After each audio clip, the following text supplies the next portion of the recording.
Hi everyone, welcome to the second part of our inequalities revision. Now, we are going to just jump straight into a couple of questions just to refresh your memory on how we can go about solving these linear inequalities. Now, in the previous video, in last year's topic of inequalities, I went through this in a lot more detail. So this video is assuming you've gone through that and you understand how inequalities and the signs work, and you just need a little bit more practice with solving these types of questions. So if any of these concepts seem weird and a bit odd to you, please go back and watch that video. It will give you a lot more of a bigger backstory here. This video is all about us just jumping straight in and doing some questions. Now, we remember from before, from that video, that in order to solve linear inequalities, we approach these in a similar way to equations. Now, the only thing is, this inequality sign, so this greater than or less than or greater than or equal to or less than or equal to, the perspective of this sign matters. So whatever we're moving on either end of this inequality, we have to consider the idea of this sign in the middle. It's not just an equal sign where we can freely move. We have to consider that this is from the perspective of this side, everything on this side being greater than this thing here.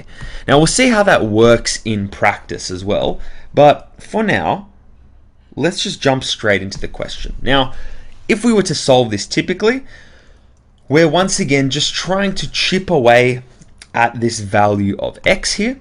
So I have 3 multiplying by x and then 4 is being added. Now the 4 is being added, so that's the very last thing that's occurring to this x. So we want to strip that layer away first. So we want to find pretty much what 3x was before 4 was added. And we do this by doing the opposite operation here.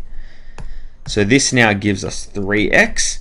So my 4 minus 4 cancels out to 0. And I get that 3 times the number is greater than 9. So once again, I have 3 multiplying by x is greater than 9. So I want to figure out what x is. I'm going to do this by taking the opposite operation. So instead of multiplying here, well, it is multiplying, so I'm going to divide to undo this multiplying of 3. And 3 divided by 3 just gives me 1 lot of x, so I'm left with x on the left-hand side. And that is greater than 9 divided by 3, gives me 3. Now, if you remember from when we talked about inequalities, our answers are a wide range of numbers, not just one solution. So what we're essentially saying here and showing is that this value of x can be anything that is greater than 3, and it will satisfy my initial inequality. So if we were to say x was, for example, 4 here, 3 times 4 gives me 12, plus 4 gives me 16. 16 is bigger than 13 here. So everything that falls in this range of a number being greater than 3 is going to be a solution to my original inequality at the top. Okay, let's try another question, and we're going to see what happens when we're dealing now with these negative numbers. And I'm going to do this question actually in 2 ways to show you that we can get to the answer in a number of different ways. Now, if I write this in, so 4 minus x divided by 3 is less than or equal to 6.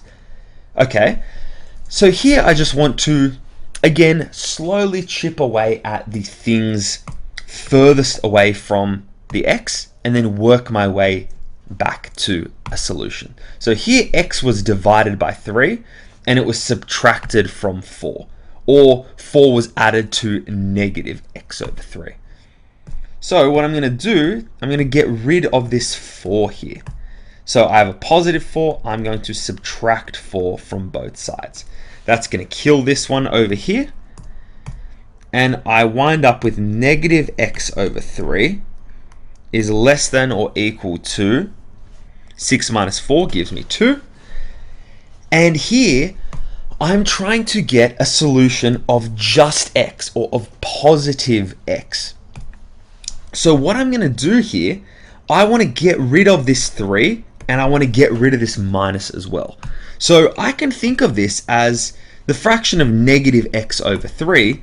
I can also think of that as x over negative 3. It's exactly the same thing.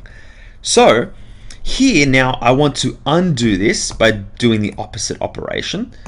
So x is being divided by negative 3 here. So I'm just going to multiply both sides by negative 3. And that's going to get rid of this division here and leave me with x.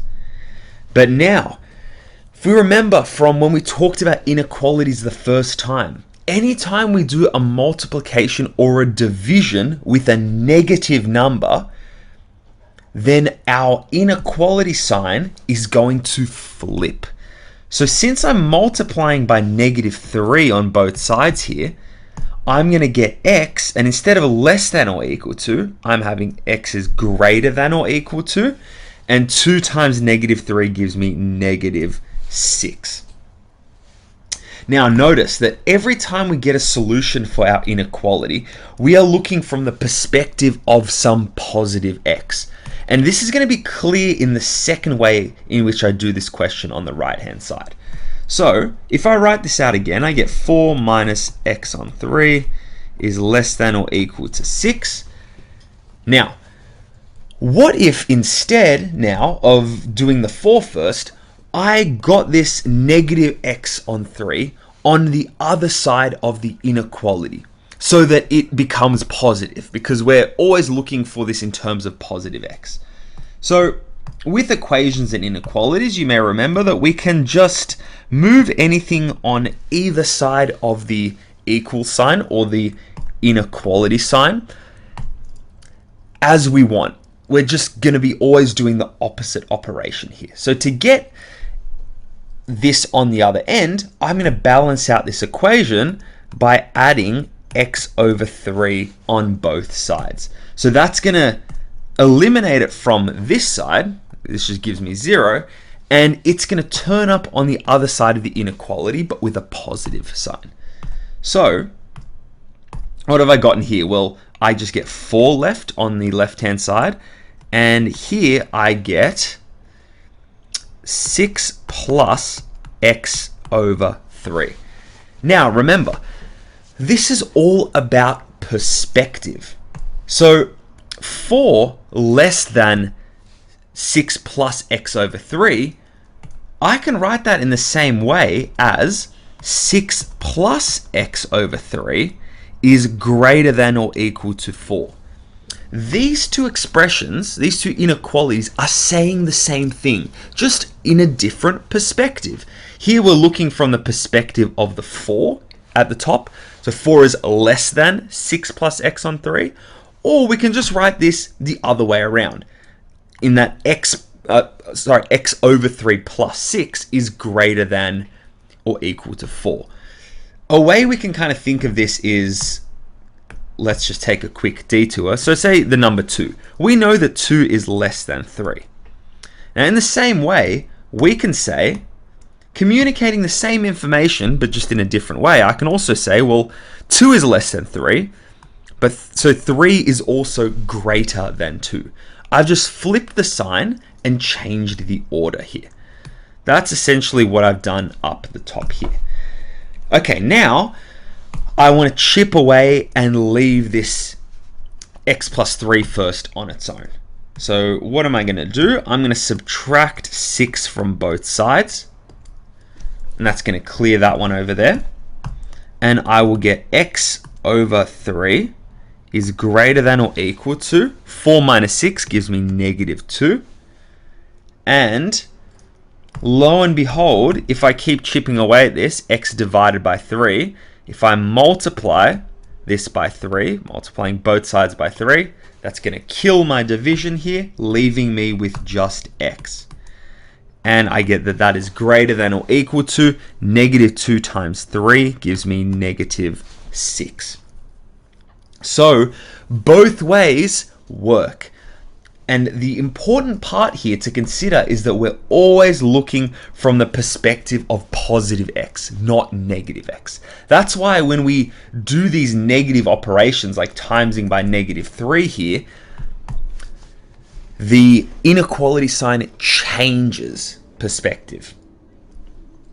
Okay, now, like I said, we've gone through this a lot in the past, so if this is still unclear, please have a look at that video. I go through it in much more detail. Now, this is difficult because for question 3, we have these pronumerals on both sides of the inequality. But we've been able to work with these when we did equations, so why wouldn't it be the same for inequalities? I still just want to group these like terms together, and I also want to group these regular numbers, which are also like terms, together. So I want to get the 3x on this left-hand side together with the 6x on the right-hand side of my inequality. So I'm just going to subtract, do the opposite operation in order to get that grouped with the 6x. So 3x minus 3x gives me 0. And let's write my next line of working. So I have only 2 left on the left-hand side. Whoops, and that's greater than 6x minus 3x, that gives me 3x minus 4. And I want to group the 4 with the 2 here. So I'm going to do another opposite operation to get the 4 on the other side. Because like with equations and balancing equations, with inequalities, we do the same thing. We are balancing the inequalities. So what we do to one side, we still do to the other. So this gives me 0. And I'm left with 4 plus 2 gives me 6 is greater than 3x. And now, keep in mind, it's all about perspective here, but we can write this in 2 ways. I can write this as 6 is greater than 3x, or 3x is less than 6. You can almost think of this like it's a mirror, right? If I did a mirror reflection down here, you can see that my 3x is mirrored. So instead of being on the right-hand side of the inequality, it's on the left-hand side of the inequality. The sign is mirrored like this, like so, and the 6 is mirrored as well. It was on the far left-hand side now, and on the right side, and in the reflection, it is on the far right-hand side. So these two are the exact same thing, just written in a different way. It's up to you, just whatever you'd prefer. There's no real right answer. It's just a matter of perspective and how we express this information. Now, I'm just going to go with my one on the left here. This guy here. Now, 6 is greater than 3x. Well, I want to do the opposite operation. 3 is getting multiplied by x here, so I'm going to undo this by dividing by 3. And I'm going to do that to both sides. So 6 divided by 3 gives me 2, and 2 is greater than x, or another way to express my solution is that x is less than 2. And I can show this on the right-hand side as well. I'm going to do the same thing, divide both sides by 3. That cancels with the multiplication of 3, and I get x on its own is less than 2. Both of these two expressions, this one and this one, they are communicating the same bit of information. And with inequalities, we have a wide range of solutions. So any solution to this inequality up here is going to be any number x that is less than 2. And you can check this in your, just for practice if you'd like. So you can check this for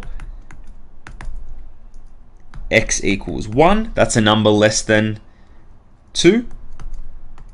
or x equals 0, or pick another number. And you'll see when you substitute them in that the thing on the left-hand side of this inequality, whatever answer you get, is going to be greater than the thing on the right-hand side.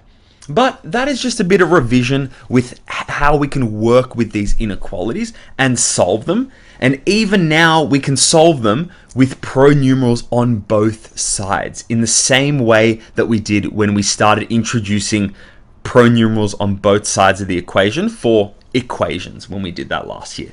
But that brings us to the end of this video and the end of inequalities. For the remaining videos in the series, we will be looking at linear relationships. But thank you so much for watching, and I will see you in the next one.